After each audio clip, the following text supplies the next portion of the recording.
what J.D. Vance had that was most made him most likable and most trusted was that he was authentic. I mean, it was really, you could just say it in one word. J.D. Vance was authentic. His body language, he did make hand movements and so on, but they were just to explain what he was saying. It wasn't sort of to hide anything, or it wasn't to exaggerate anything. It was just with what he was saying.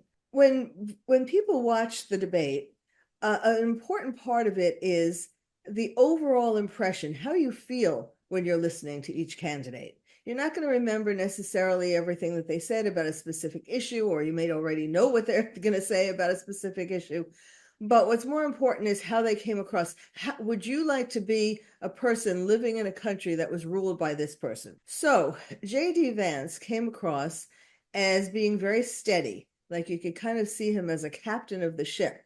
And he wasn't too stiff, but you knew what you were going to get each time.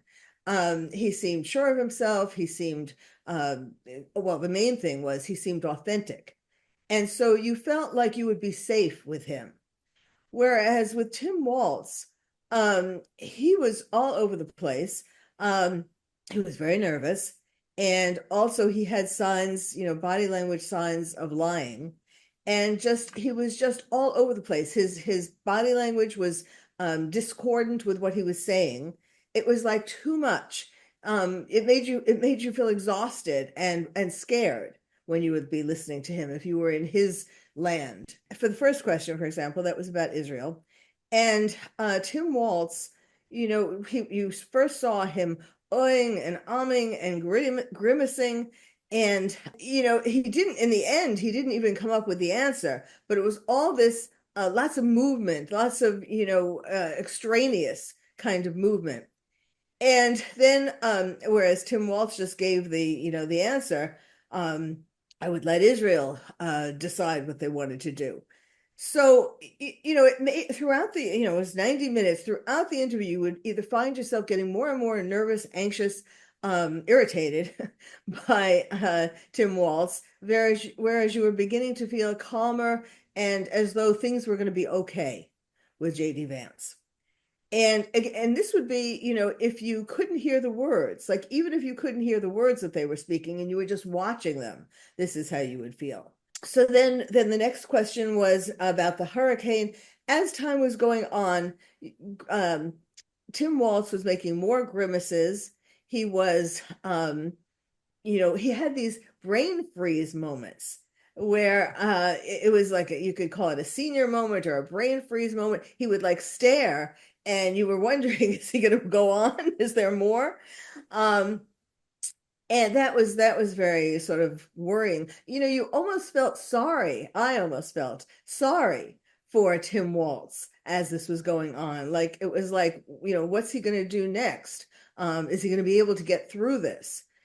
And with J.D. Vance, well, the other thing that really was perhaps one of the worst things or most uncomfortable things with Tim Walz was, and this was sort of, you saw this more as the debate went on, that when Tim Walz wasn't speaking and he was looking at J.D. Vance, it was very I felt embarrassed for him, because he had this sort of look. I don't know that I can recreate it, but it was sort of a puppy dog look or an intimidated look, a look that he was sort of looking up to he was literally looking up to J.D. Vance to like tell him how it's done. But you kind of, he had this lost, kind of unhappy sort of look. And I mean, it really did not inspire confidence in him. It was really, that was, I think, the most troubling I found in any case. Immigration. So Tim Walz knew that this was not a strong point. And so he seemed even more nervous about that. I mean, I think probably the first question, he was the most nervous, and then also the immigration. But so he knew, that there was going to be a lot to criticize for immigration. And he also realized by then that his plan, I think in preparation, he must have had a plan that what he was going to do for each question was answer with something to blame Trump like he was talking more about Trump during the whole debate than about himself and what he would do or what he thought. And so as the debate was going on, Tim Walz realized that this plan wasn't going to work, and that was making him nervous too. Oh, of course, Tiananmen Square. That was not a high point either. He just went all around. He was so defensive. He was just talking in circles, and then finally, he didn't want to admit that he had lied. That's when he said, "I'm a knucklehead," which you don't want to elect a vice president who's a knucklehead.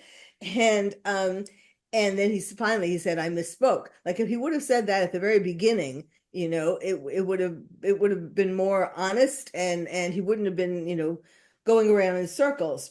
Then there was the commercial break. And Tim Walz, when it ended, he was in this position of looking very sort of unhappy, annoyed. He had this frown, whereas J.D. Vance was smiling. But now, to be fair, when they came back from commercial break, Tim Walz was a little more energized. It was as though someone during the break was cheering him on. Come on, Tim, you can do better than that. Go for it. And he was better in the second half, but he did improve. I mean, he certainly that didn't really didn't get him to be ahead of J.D. Vance. What J.D. Vance had that was most made him most likable and most trusted was that he was authentic. I mean, it was really, you could just say it in one word. J.D. Vance was authentic. His body language, he did make hand movements and so on, but they were just to explain what he was saying. It wasn't sort of to hide anything, or it wasn't to exaggerate anything. It was just with what he was saying. And I think that that's what came across, even if you couldn't hear what he was saying. And I had said before that, he gave an air of stability. Whereas Tim Walz, his main parts were that he was nervous and that he had some signs of lying, like for example, fidgeting. Mainly his movements were discordant with what he was saying. These puppy dog looks at Vance did him in my opinion. So all in all, I don't know what he was practicing. He was practicing what to say bad about Trump. And that was not a good plan. You could tell that J.D. Vance, yes, was confident in what he was saying. He wanted to, let's go, I can't wait to do this. I'm going to do it. I really care. I mean, it's kind of he's Trump light, it's kind of, but the authenticity, I want to take care of America. I want to make America great again. All of that just came through naturally. And again, if you, by the end, you just kind of wanted to push Tim Walz away. You're making me nervous, kind of thing. And J.D. Vance, you just kind of felt, okay, that's good. I kept finding myself asking, how did he become governor?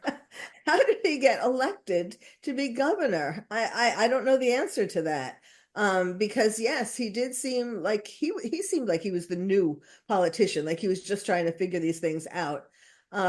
Whereas J.D. Vance, I mean, with J.D. Vance, what I also kept thinking was, you could see the Yale debater.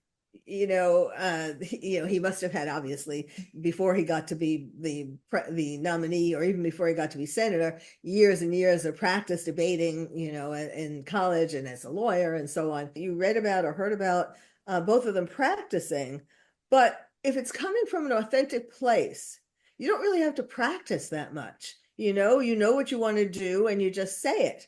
Whereas if you're hiding things, squirreling around, then you do have to practice, to make sure you don't say that, or you do say that. And that's kind of how it came across. He was always looking down, it's kind of like, yes, it's okay to take notes when you're talking, but not to be, it was like he was frantically taking notes, like, oh man, I better say that, this is the answer to that. I don't know. It really didn't seem to help him much, but I think it was a nervous compensation. Body language is extremely important because You're not, especially, 90 minutes, you're not going to be paying attention to every word and on every topic. And some topics interest you more than other topics. And so but you're going to be watching them the whole time. And the idea of conveying a sense of trust and stability versus, this nervousness is going to be key. I mean, that's what people will remember. That's the takeaway.